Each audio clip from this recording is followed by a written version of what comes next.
So it took me a while to understand this, but hey, you learn paying big bucks. January array, it's a low, right? Next, it's actually March, right? It should be a low because the January low probably took another one here and it closed lower.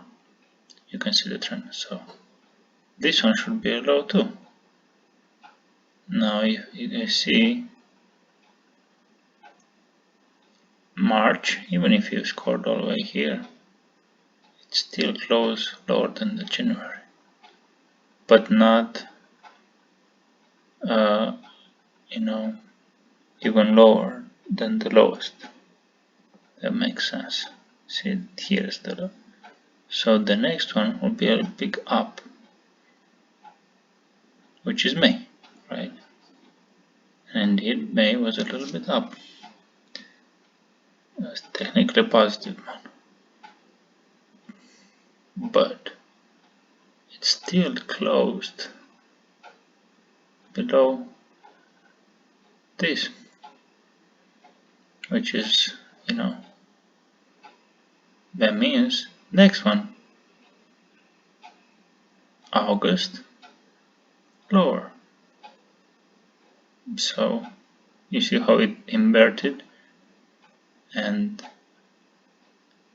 here we closed lower than closed, so that means November, religion low. Now the number to watch is 1344, talking about dicks.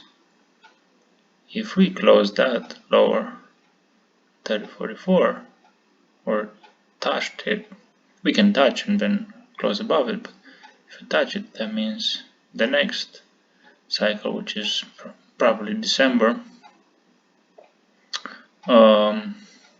we go all the way into December low.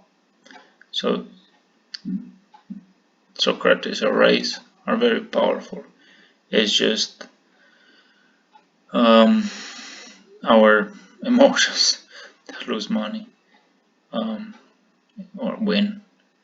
So I think just fail a lot, but fail with small accounts. Eventually you start winning.